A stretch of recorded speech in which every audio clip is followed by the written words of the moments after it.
The grand chamber of the Galactic Council had never been more beautiful. Thousands of lights sparkled from the crystal ceiling, each one representing a star system in the galaxy. Representatives from 47 different species sat in their special seats arranged in perfect circles around the center stage. Today was the most important day in galactic history. After 300 years of war, the Harmony Accords would finally bring peace to the galaxy. Captain Lee Hyun pressed buttons on his ship's control panel with growing worry. The Soul's Pride was Earth's first diplomatic vessel, built with humanity's HFY best technology. But right now nothing was working properly. Red warning lights flashed everywhere and the computer kept making angry beeping sounds. "Captain, we have a big problem," said Engineer Cho Min from the back of the ship. His face was covered in grease and sparks flew from the broken control panel behind him. "The navigation system is completely dead. Something is jamming all our signals." Dr. Kim Sora looked up from her medical equipment. She was Earth's top expert on alien biology, though she had never actually met an alien before. "How bad is it?" she asked. "We're flying blind," Lee Hyun replied, fighting with the steering controls. "I can see a huge space station ahead, but I can't control where we're going." Ambassador Park Jin straightened his best diplomatic suit and tried to look calm. He had spent 5 years learning galactic protocols and alien languages. "Perhaps we should send a message to announce our arrival," he suggested. "The communication system is dead too," Cho Min shouted over the sound of braking machinery. Through the front window, they could see Nexus Prime growing larger and larger. The massive space station was shaped like a flower, with dozens of arms, stretching out into space. At its center was a huge transparent dome where the most important meetings in the galaxy took place. "Oh no," Lee Hyun whispered. "We're heading straight for that big glass building."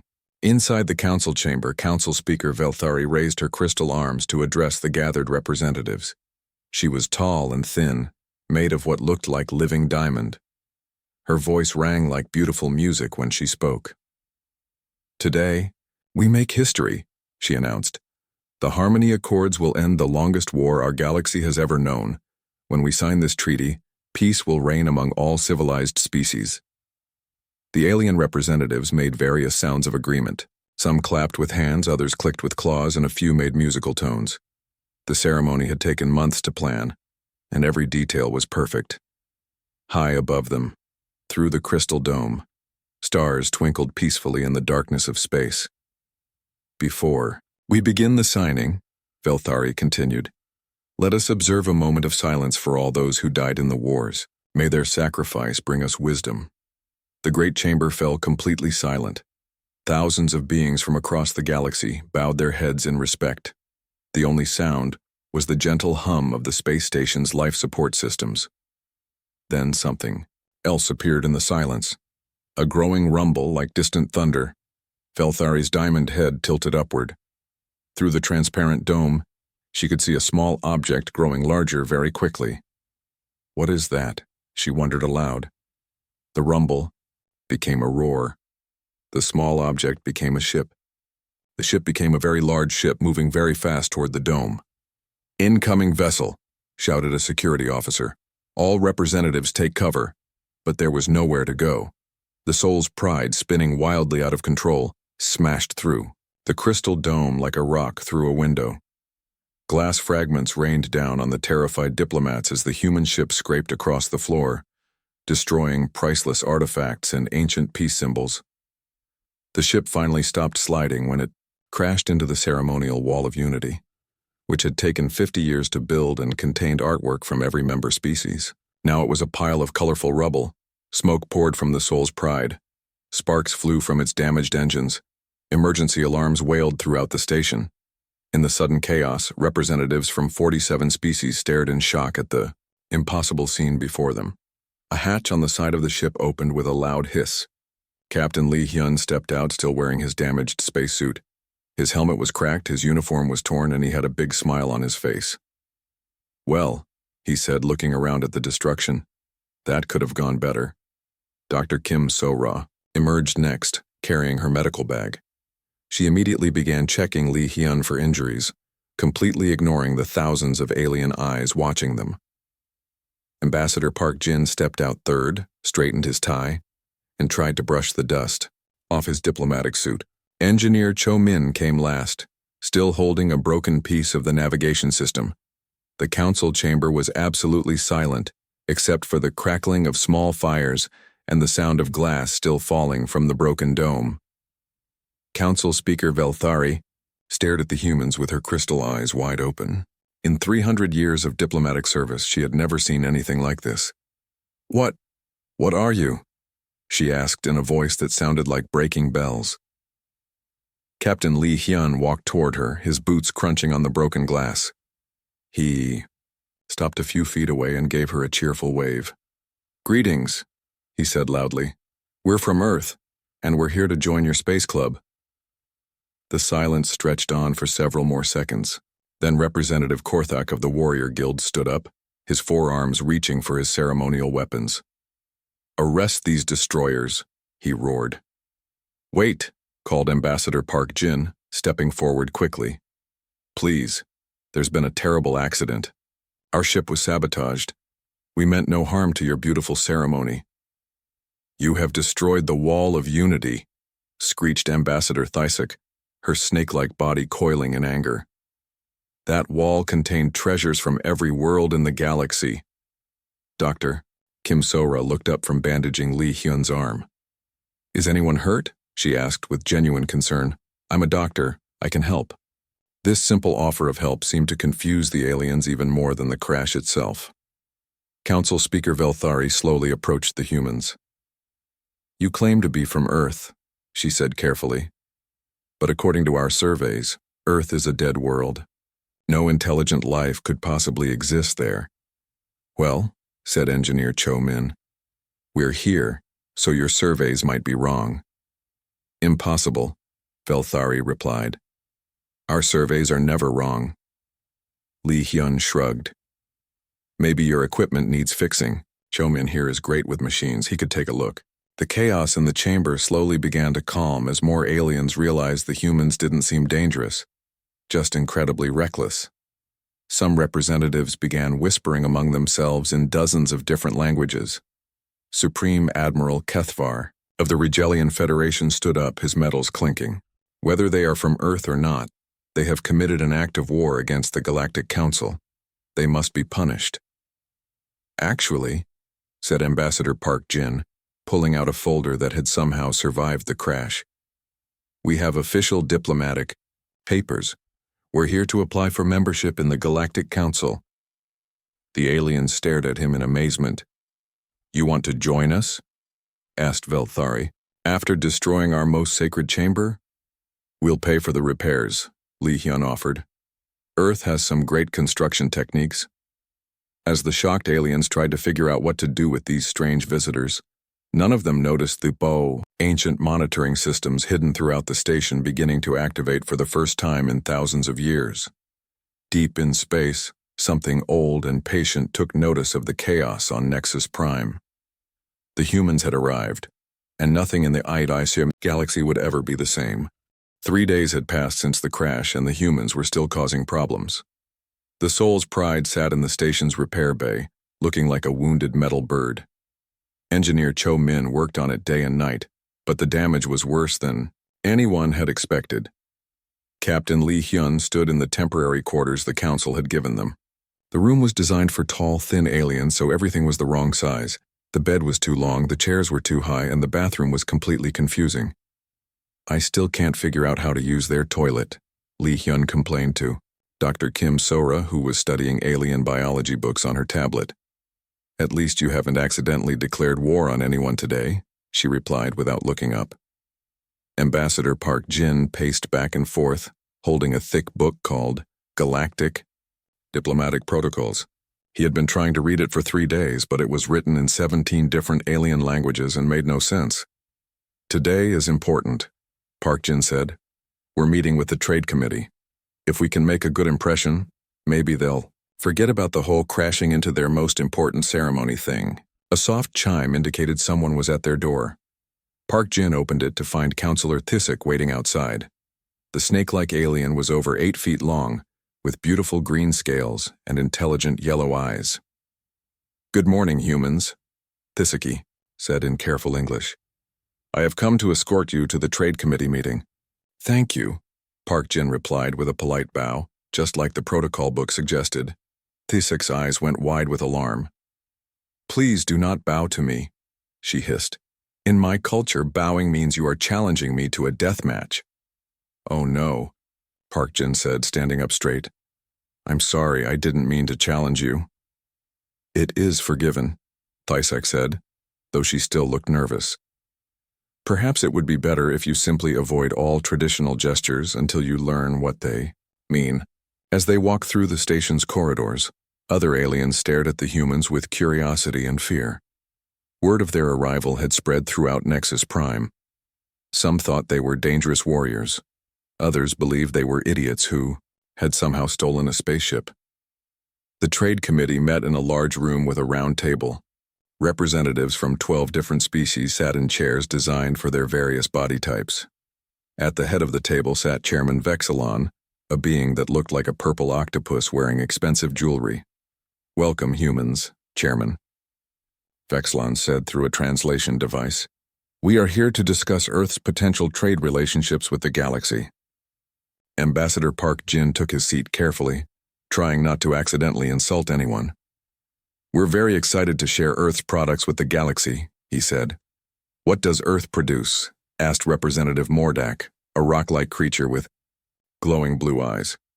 Dr. Kim So-ra opened her presentation tablet. "Well, we have excellent food products. Earth grows many different plants that might be new to the galaxy." She showed them pictures of Earth's crops: wheat, rice, corn, fruits, and vegetables. The aliens looked interested until Dr. Kim So-ra mentioned something that made them all gasp in horror. "And we have livestock," she continued cheerfully. "Cows, pigs, chickens. We raise them for meat and dairy products." The room fell completely silent. Representative Mordak's blue eyes flickered like warning lights. "Did you say meat?" he asked in a whisper. "Yes," Dr. Kim So-ra replied, not understanding why everyone looked so shocked. "Beef, pork, chicken, very nutritious and delicious." Chairman Vexilon's purple tentacles turned pale. You kill other living creatures and eat them?" "Well, yes," Captain Lee Hyun said. "How else would you get meat?" 3 representatives immediately stood up and left the room. 2 others made sounds that the translation devices couldn't handle. Representative Mordak began making a low rumbling noise that sounded like an earthquake. "I think we said something wrong," Park Jin whispered to his teammates. Counselor Thisek slithered over to them quickly. "Most galactic species are vegetarians," she explained in a low voice. "The few that eat meat only consume already dead creatures they find. The idea of deliberately killing animals for food is considered barbaric." "Oh," Dr. Kim So-ra said, realizing her mistake. "Should I not mention that we also eat fish?" Remaining aliens made horrified noises and began filing out of the room. Soon only Thysak and the humans were left at the big table. "Well," said Captain Lee Hyun, "that went badly." Later that day, the humans attended a cultural exchange ceremony. Ambassador Park Jin had studied the requirements carefully. Each species was supposed to demonstrate something important from their culture. The ceremony took place in the Hall of Understanding, a beautiful room with walls that showed pictures of different alien worlds. Representatives from 20 species had gathered to share their traditions. The crystalline choir sang a song that sounded like wind chimes in a gentle breeze. The plasma dancers created beautiful light shows with their natural electrical abilities. The memory keepers shared ancient stories by projecting thoughts directly into everyone's minds. When it was humanity's turn, Ambassador Park Jin stepped forward. He had decided to demonstrate the human tradition of greeting by shaking hands. "Andy, human culture," he announced. "We show friendship and respect by grasping hands like this." He reached out to shake hands with War Chief Groknar of the Battle Clans. Unfortunately, in Groknar's culture, grabbing someone's hand was how you challenged them to single combat to the death. Human! Grocknar roared, his forearms flexing, with muscle. You dare challenge the greatest warrior of the battle clans? What? Park Jin said, confused. I was just trying to shake your hand. There is no backing down from the death challenge, Grocknar bellowed. We fight until one of US is destroyed! The other aliens began making bets on how quickly the human would die. Grocknar was 8 feet tall, had 4 arms, and could lift a small spaceship. Park Jin was a middle-aged diplomat who got tired walking upstairs. Captain Lee Hyun stepped forward. Wait a minute, he said. In human culture, we also have a tradition that says if you challenge someone by accident, you can substitute a different kind of contest. This was completely untrue, but Lee Hyun was desperate. Grocknar considered this. What kind of contest? He asked suspiciously. Lee Hyun looked around the room and saw a table full of alien food. An eating contest, he said. Whoever can eat, the most food wins. Grocknar laughed, a sound like rocks falling down a mountain. Human, I have eaten entire feast beasts in one sitting. You will lose. What Grocknar didn't know was that humans were omnivores who could eat almost anything.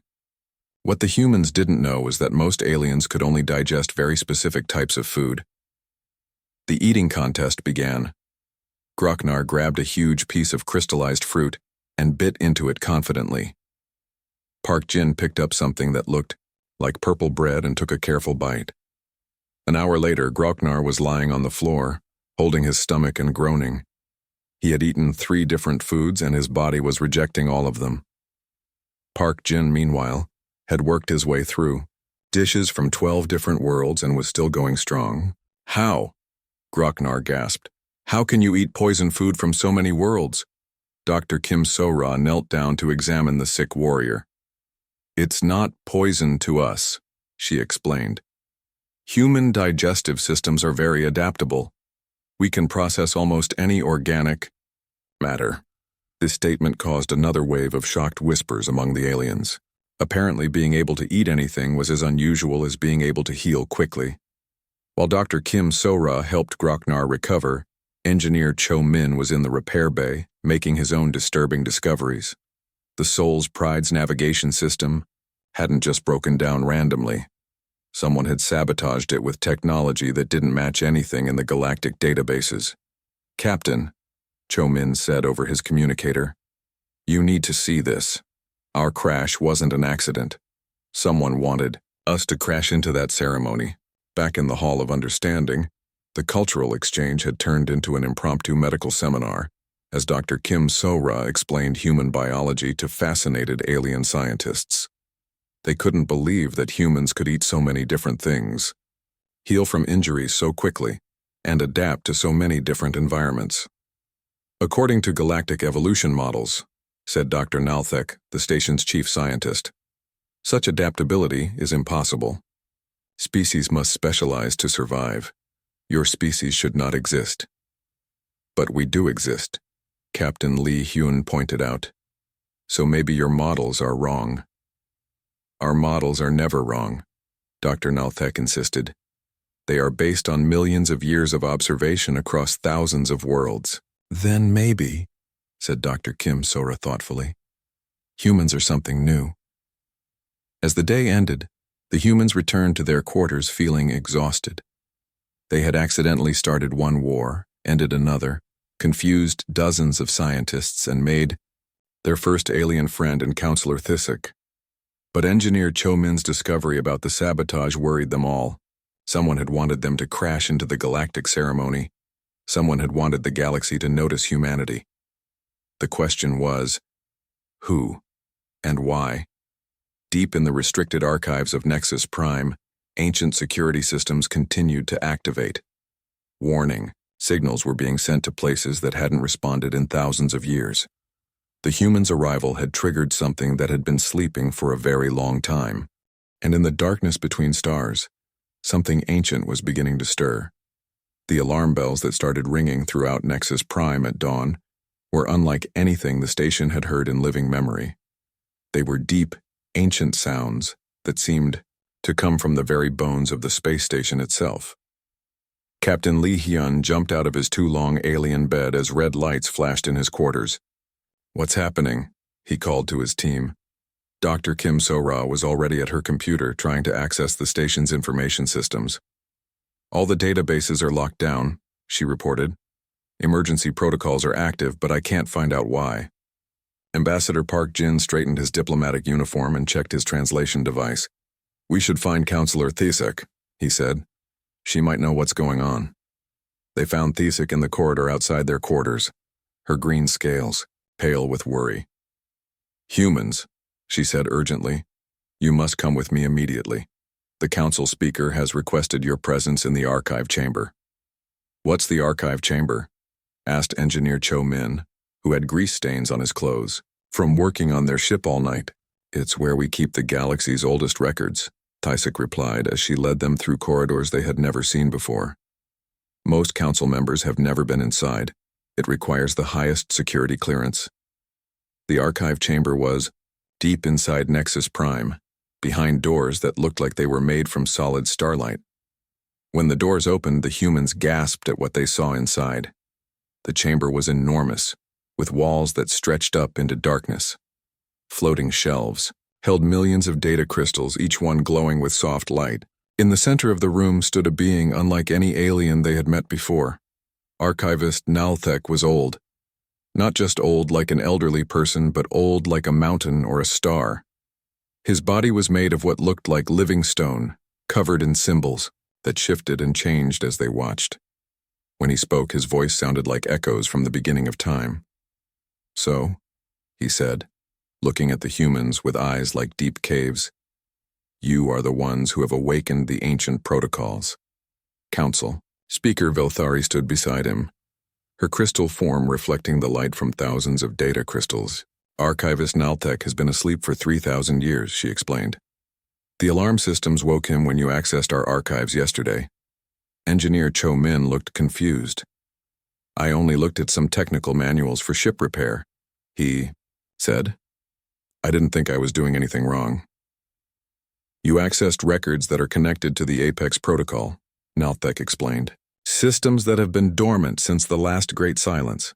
Your investigation triggered security measures that were put in place long before any current council member was born."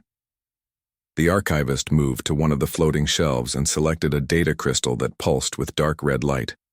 When he activated it, holographic images filled the air around them. "What you see here," he said, "are records from the third galactic civilization. Before them, there was the second galactic civilization, and before that, the first." The images showed vast cities on 1,000 different worlds, space fleets that covered entire star systems, and beings of incredible power and technology. "What happened to them?" Dr. Kim So-ra asked, though she suspected she didn't want to know the answer. "They were harvested," Nalthek replied simply. The word sent a chill through the chamber. Even Counselor Thesek's scales seemed to darken at the sound of it.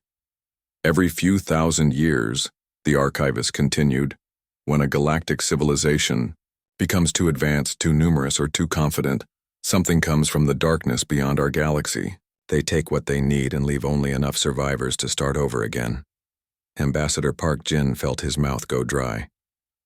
"And the current civilization, our civilization, is the fourth," Velthari said quietly. "And according to the ancient calculations, we are approaching the time of the next harvest." Captain Lee Hyun stepped forward. "What does this have to do with us? We just got here." Nalthek activated another crystal, and new images appeared. These showed various planets and the species that lived on them. For 3 previous civilizations, the pattern has been the same. Species evolve, grow powerful, and then are harvested. But the architects of this cycle also created experiments. The images focused on certain worlds, including one that made the humans gasp in recognition. "Earth," Dr. Kim So-ra whispered. "Seed worlds," Nalthek confirmed. "Planets where the previous civilization conducted genetic experiments, trying to create species that could resist the harvest. Most of these experiments failed, The species died out or never developed intelligence, but a few what? Li Hyun asked, though he was beginning to understand. A few succeeded beyond all expectations. Before anyone could respond to this revelation, new alarms began sounding. These were different from the morning's warnings. Sharper, more urgent. Council Speaker Velthari's crystal body flashed with emergency lights. "That's the perimeter alarm," she said. "Something is approaching the station." They rushed to the archive chamber's main display screen. Outside Nexus Prime, space itself seemed to be bending and twisting. A ship was emerging from what looked like a tear in reality itself. But this wasn't like any ship they had ever seen. It was dark, organic-looking, covered in what might have been scales or armor plating.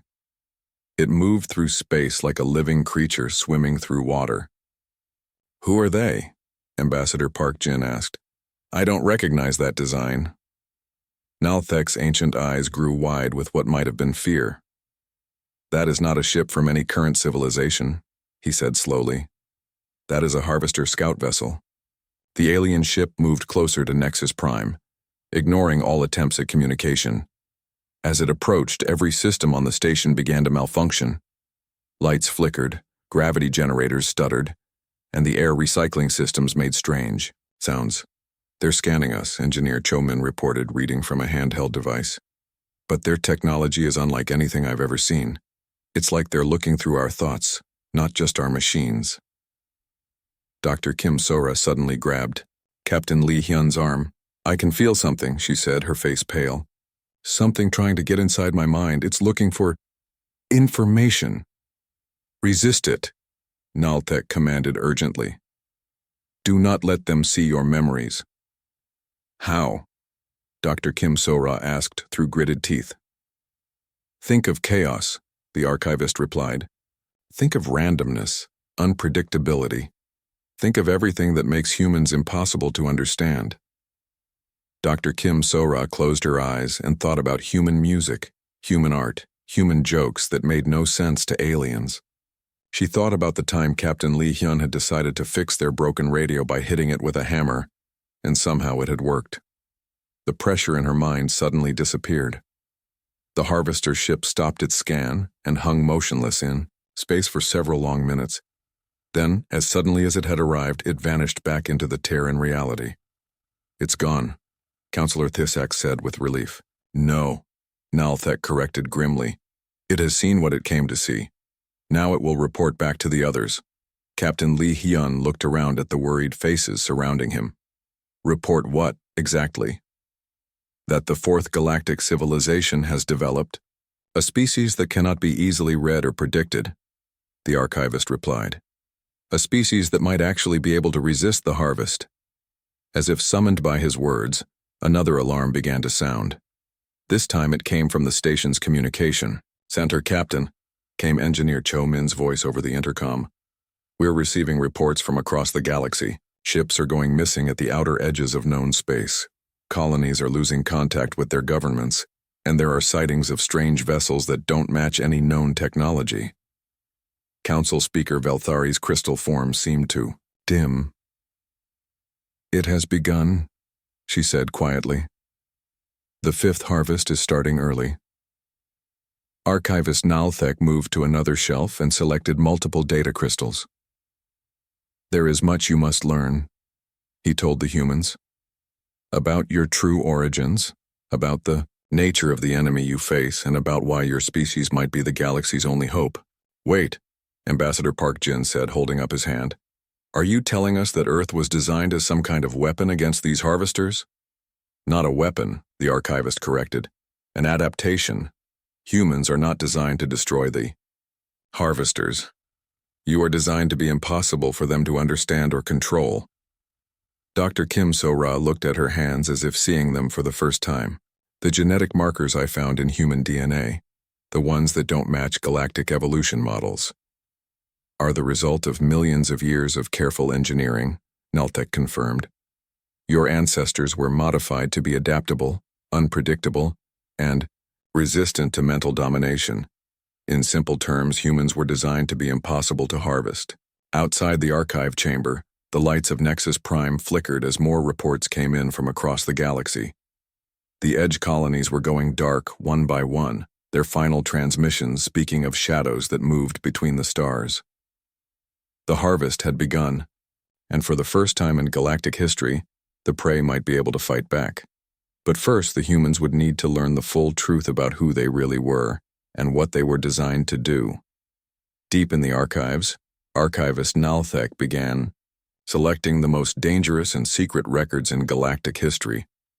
The humans would need to know everything if they were going to survive what was coming, The news came in pieces over the following days, each report more terrible than the last. The colony world of Kepler's Rest had gone silent. The mining stations in the outer rim were not responding to communications. Trading ships that ventured too far from the galactic core simply vanished without sending any distress signals. Captain Lee Hyun stood in the emergency command center that had been set up in Nexus Prime's main conference room. Alien representatives from dozens of species crowded around holographic displays showing the galaxy. Red zones marked areas where contact had been lost. The red was spreading like a disease. "How many worlds have we lost contact with?" asked Admiral Song Tai-jin, who had arrived the day before with a small fleet from Earth. Admiral Song was everything Captain Lee Hyun was not. Where Lee Hyun was impulsive and friendly, Song was careful and serious. Where Lee Hyun had crashed into the galactic ceremony, Song had arrived with perfect military precision and proper diplomatic protocols. 47 colonies in the past. Weak, reported Dr. Nalthek, whose ancient knowledge had become essential to understanding the crisis. The pattern matches historical records from previous harvests. Dr. Kang Hae-won, Earth's top expert on ancient civilizations, studied the data with growing concern. She had come with Admiral Song's fleet, along with a team of scientists and military advisors. "The disappearances are following the same routes used by the previous galactic civilizations," she observed, "as if something is following old star maps." Ambassador Park Jin looked exhausted. He had been trying to coordinate responses from 47 different species, each with their own ideas about what to do. "The council is falling apart," he reported. "Half the species want to flee to the galactic core. The other half want to send military fleets to investigate the missing colonies." "Both approaches failed in previous harvests," Archivist Nalthek said grimly. "Running only delays the inevitable. Fighting with conventional weapons is useless against technology that can bend space and time." Captain Yoon Da-hai, who commanded Admiral Song's escort ship, pointed to a section of the star map. "What about these areas, the ones marked in yellow?" Dr. Kang Hae-won activated her translation device and spoke to one of the alien scientists. After a brief conversation, she turned back to the humans. "Those are the locations of ancient ruins, remnants from the previous galactic civilizations. Maybe we should investigate them," suggested Engineer Cho Min, who had been unusually quiet since discovering the sabotage of their ship. "If the harvesters follow the same patterns, maybe the previous civilizations left something useful behind." Admiral Song shook his head. "Too dangerous. We should focus on defending Earth and the core worlds." "With respect, Admiral," Captain Lee Hyun said, "hiding didn't work for the last 3 civilizations. Maybe it's time to try something different." Before Admiral Song could respond, new alarms began sounding throughout the station. These were not the deep, ancient warnings they had heard before. These were the sharp, urgent signals that meant immediate danger. Counselor Thisak slithered into the command center, her scales flickering with stress patterns. "We have visitors," she announced. "A single ship, approaching fast. The design doesn't match anything in our databases." "Harvesters?" Dr. Kim Sora asked, checking her medical equipment. Ever since her encounter with the Harvester mental scan, she had been working on ways to resist their influence. "No," Thisak replied. "This one is different. It's broadcasting a message, but the language is very old. Archivist Nalthek is the only one who can understand it." The ancient being's stone face showed what might have been surprise. The message says, "I seek the seed children who disturb the ancient patterns. I have knowledge they need to survive. The mysterious ship was small and looked very old. Its hull was covered in scars and patches as if it had been traveling for a very long time. When it docked with Nexus Prime, the airlocks had to be modified because the ship's design was so different from current technology. The being who emerged from the ship was unlike any species they had encountered. He was tall and thin, with skin that seemed to shift between different colors. His eyes were ancient and sad, and when he spoke, his voice carried the weight of terrible memories. I am Captain Zilmoth, he said in perfectly clear galactic standard. I am the last of the Velkari people. We were harvested 3,000 years ago. The command center fell silent. Everyone stared at this impossible visitor, a survivor, from a previous galactic civilization. How? Council Speaker Velthari asked, her crystal voice barely above a whisper. How did you survive? By learning to hide, Zilmoth replied simply. By staying in the empty spaces between stars. By never staying in one place long enough for them to find us. He looked directly at the humans. But you cannot hide. You are what they have been waiting for. Dr. Kang Hei-wan stepped forward. What do you mean?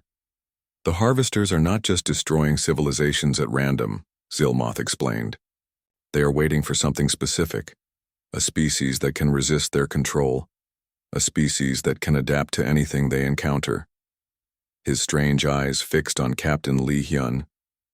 They have been waiting for humans. Admiral Song crossed his arms. Why? What makes humans so special? Because humans are chaos, Zilmoth replied. In a universe where the harvesters can predict and control everything, humans are the one variable they cannot calculate. He activated a portable holographic display, showing images of battles from thousands of years ago. My people tried to fight them with logic, with strategy, with technology. We failed because they could predict every move we made. They think in patterns, in mathematical probabilities. The images showed massive space battles with ships that looked like dark living creatures destroying fleets of more conventional vessels. But humans, Zilmoth continued, humans do things that make no sense. They fix machines by hitting them. They solve problems by trying random solutions. They win battles by doing exactly what their enemies don't expect. Engineer Cho Min laughed nervously. That does sound like us. It is why you were created, Zilmoth said seriously. The scientists of the Third Galactic Civilization spent thousands of years designing the perfect anti-harvester species. Random, adaptable, impossible to predict or control. Dr. Kim So-ra held up her medical scanner. The genetic markers we found, the ones that don't match normal evolution, are the result of the greatest genetic engineering project in galactic history, Zilmoth confirmed. Humans are not just another species. You are a weapon designed to fight an enemy that cannot be defeated through conventional means. Before anyone could respond, the station's communication system crackled to life. This is Admiral Song's flagship, Seoul's Victory, came a panicked voice. We are under attack by unknown vessels. They appeared out of nowhere. Our weapons have no effect. They're using some kind of technology that... The transmission cut off with a burst of static. Admiral, Song's face went pale. That was my best ship, he said quietly. 1,200 crew members. New reports began flooding in from across the galaxy. More ships were vanishing, more colonies were going silent, and strange sightings were being reported in systems that had been peaceful for centuries. They're accelerating the timeline, Zilmoth observed grimly. Usually they take months to begin the full harvest. But your presence has changed their calculations. Captain Lee Hyun looked around at his friends and colleagues. So what do we do? You do what humans do best, Zilmoth replied. You cause chaos. You do things that make no sense. You force them to adapt to something they cannot understand. That's not exactly a battle plan, Admiral Song pointed out. It's the only battle plan that has any chance of working, the ancient survivor replied. Everything else has been tried and failed. Dr. Kang Hei-wan studied the data from the destroyed flagship. Their technology seems to work by disrupting the fundamental forces that hold matter together, she observed. But the disruption follows. Predictable patterns. Predictable to them, Zilmoth agreed. But perhaps not to beings who don't think in patterns. As if to emphasize his point, Engineer Cho Min suddenly looked up from the technical readouts he'd been studying. I have an idea, he said. It's completely insane, and probably won't work. Perfect, Captain Lee Hyun said with a grin. What is it? What if we don't try to fight their technology? Cho Min explained. What if we just confuse it? Admiral Song frowned. Confuse advanced alien technology? How? By feeding it information that doesn't make sense, Cho Min replied. Human information. Human music, human art, human jokes. Things that follow no logical pattern. Dr. Kim So-ra's eyes lit up with understanding. Like when their mental scan couldn't process human thoughts because we think in ways that don't follow logical patterns. Exactly, Cho Min said excitedly. If we can broadcast human chaos directly into their systems, maybe we can overload them. It was the most ridiculous plan anyone had ever heard. It was also the most human plan anyone had ever heard. And as reports continued to come in of harvester ships appearing throughout the galaxy, it might be their only chance to fight back against an enemy that had never been successfully resisted. The question was, could chaos defeat order? Could randomness overcome perfect prediction? They were about to find out. As alarms continued to sound throughout Nexus Prime and the galaxy burned around them, the humans began planning the most impossible. The galaxy was dying. Captain Lee Hyun stood on the observation deck of Nexus Prime, watching distant stars flicker and go dark. Each disappearing light meant another solar system had been consumed by the harvest. In just 2 weeks, 20% of known space had gone silent. The latest reports, Captain, said Lieutenant Park Sang-ho, handing him a data tablet. The young officer had arrived with the last refugee ships from the outer colonies. His face was pale from everything he had witnessed. Lee Hyun read the report and felt his heart sink. The core worlds of the Rigelian Federation were under attack. The crystal cities of the Velthari homeworld had been surrounded by massive harvester ships. Even the heavily defended military bases of the warrior clans were falling. How long do we have? He asked. The harvesters are moving toward the galactic core at a rate of 12 light-years per day, Lieutenant Park replied. At this speed, they'll reach Earth in 6 months. Commander Baek Soo-jin approached them, her black military uniform marked with the insignia of Earth Special Operations Command. She had been leading raids against harvester collection ships for the past week, learning their patterns and weaknesses. We've had some success with the chaos broadcasts, she reported. Small harvester ships can be confused and disabled. But the big ones, she shook her head. They adapt too quickly. After a few attacks, they learn to filter out our signals. Dr. Kim So-ra joined them, carrying her medical equipment and looking exhausted. She had been working around the clock, studying captured harvester technology and trying to understand how their biological systems worked. I've made a breakthrough, she announced. The harvesters aren't entirely artificial. They're a combination of organic and mechanical systems. The organic parts are what allow them to think in such complex patterns. Can we attack the organic parts? Asked Commander Baek. That's the problem, Dr. Kim So-ra replied. The organic parts are incredibly advanced. They can adapt to almost any threat in minutes, but... She paused, looking uncertain. But what? Lee Hyun encouraged. But they've never encountered human biology before. Our immune systems, our genetic patterns, even our brain chemistry, it's all completely foreign to them. Before she could explain further, alarms began ringing throughout the station. Emergency lights bathed the observation deck in red as Ambassador Park Jin's voice came over the communication system. All senior staff to the command center immediately. We have a situation. They rushed through corridors filled with refugees from dozens of species. Nexus Prime had become the last major staging area for resistance activities, packed with survivors who had nowhere else to go. In the command center, they found chaos. Alien representatives argued in dozens of languages while holographic displays showed harvester ships throughout the galaxy. At the center of it all stood a figure that made everyone fall silent. The being was tall and ancient, made of what looked like living metal that shifted and flowed like water. When it spoke, its voice echoed with the sound of stars being born and dying. "I am the architect," it announced. "I am one of the first harvesters created at the beginning of this cosmic cycle. I have come to speak with the humans." Council Speaker Velthari's crystal form flickered with alarm. "How did you get aboard this station?" "Your defenses are irrelevant," the architect interrupted. "I am here because I choose to be here. And I choose to speak with the seed children who have disrupted our perfect order." Captain Lee Hyun stepped forward, trying to hide his fear. "What do you want?" The architect's metal face shifted into what might have been a smile. "I want to understand why you resist. Every other species accepts the harvest when they realize it is inevitable. But humans fight even when victory is impossible." "Because it's the right thing to do," Lee Hyun replied simply. "Right?" The architect's voice carried puzzlement. "Right is a concept without meaning. There is only efficiency and inefficiency, order and chaos. The harvest maintains cosmic balance." Dr. Kim Sora moved closer, her medical scanner reading energy patterns unlike anything she had ever seen.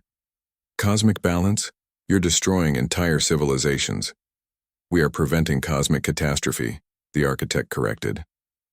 Left unchecked, young species expand too rapidly, consume too much, disturb the fundamental forces that hold reality together. The harvest maintains equilibrium. Engineer Cho Min, who had been studying harvester technology for weeks, suddenly looked up from his data pad. "You're not the top of the food chain," he said with growing realization. "You're afraid of something." The architect's metal form went completely still. For a moment, the only sound in the command center was the hum of life support systems. "Impossible," it finally said. "We fear nothing." "But you do," Cho Min continued excitedly. "That's why you maintain the cycle. That's why you keep harvesting civilizations just when they get too advanced. You're protecting the galaxy from something worse." The ancient being's form began to ripple with what might have been distress.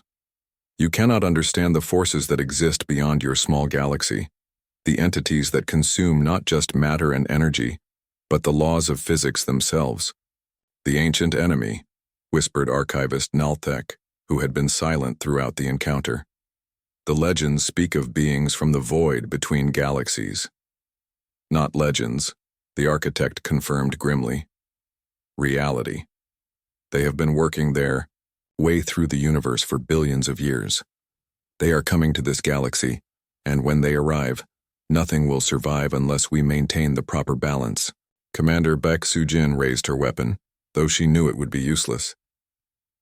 "And you think murdering billions of people will stop them?" "I think maintaining a stable, controlled galactic population will give us the resources to resist them," the architect replied. "But humans have disrupted everything.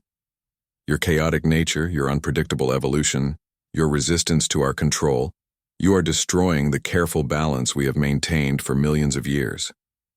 Captain Lee Hyun felt a terrible understanding growing in his mind. "You need us," he said slowly. "That's why you're here.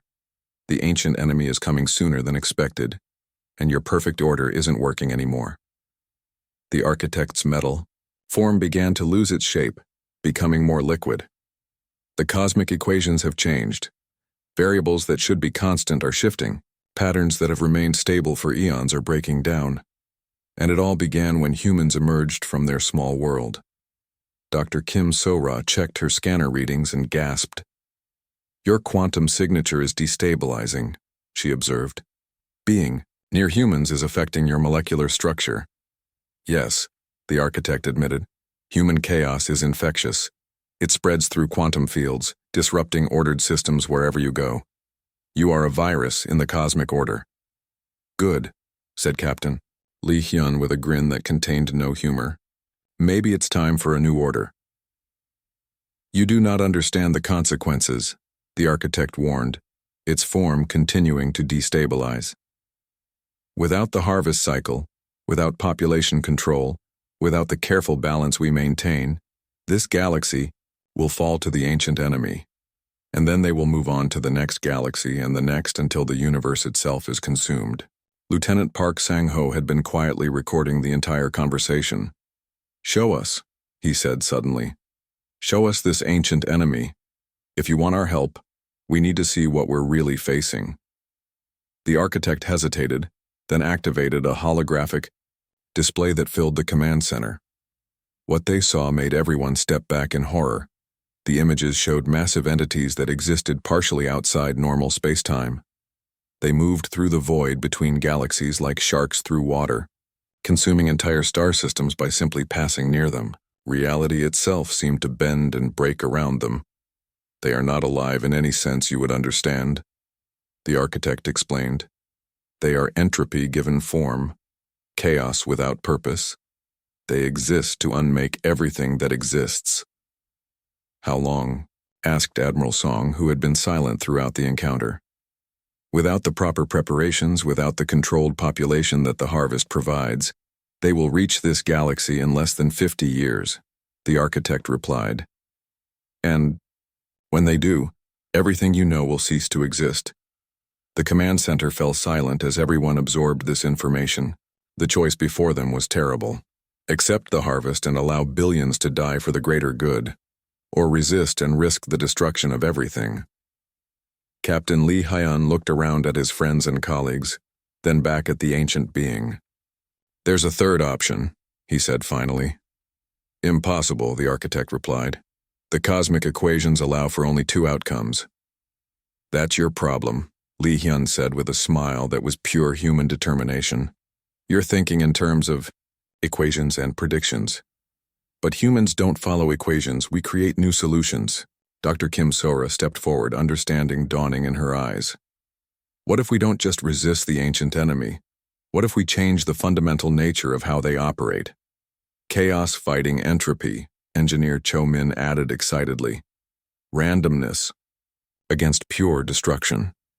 Adaptation versus consumption," Ambassador Park Jin concluded. The architect's form continued to destabilize as human chaos infected its ordered systems. It has never been attempted. The risk